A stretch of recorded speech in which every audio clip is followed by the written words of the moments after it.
and what he has called his beautiful wall, with the conviction and sentencing of his former attorney Michael Cohen and the court appearance of his former National Security Advisor Michael Flynn, he was able to get the 24-hour news cycle to focus instead on his tweeted plan to withdraw forces from Syria, his decision to draw down American forces in Afghanistan and, of the greatest consequence, his acceptance of James Mattis' resignation, which he ludicrously termed the Secretary of Defense's retirement.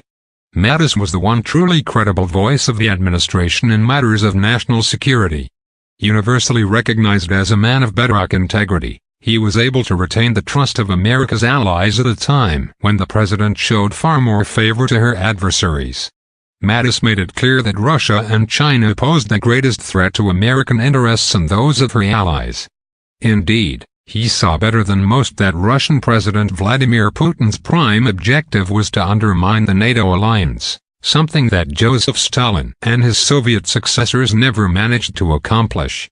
Moreover, Mattis backed his words with deeds. He presided over the largest defense budgets in American history and ensured that funds were made available to bolster America's deterrent in Europe, thereby increasing pressure on the European NATO allies to increase their own defense expenditures.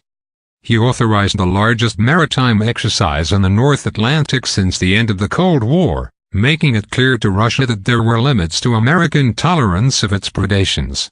Mattis clearly would have preferred the continuation of large-scale exercises with the forces of the Republic of Korea, which were suspended in President Trump's orders.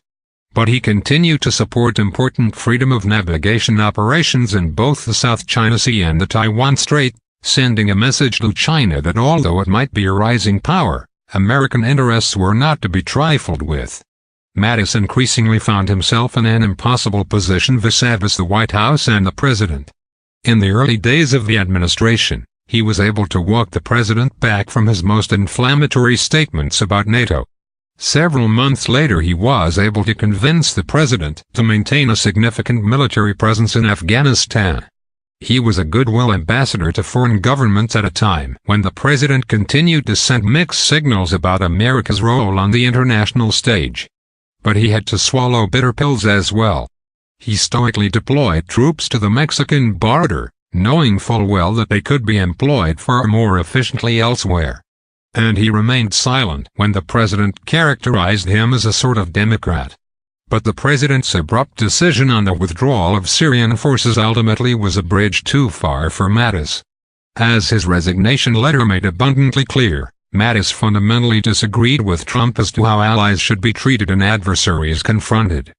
He made clear that, whereas Trump was nothing but an armchair general, he, Mattis, came from a different place. As he wrote, "My own views on treating allies with respect and also being clear-eyed about both malign actors and strategic competitors are strongly held and informed by over 4 decades of immersion in these issues."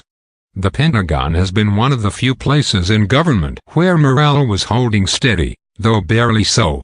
Now it is likely to collapse, with dire repercussions for the young men and women who are risking their lives in the field under the leadership of a confusing and apparently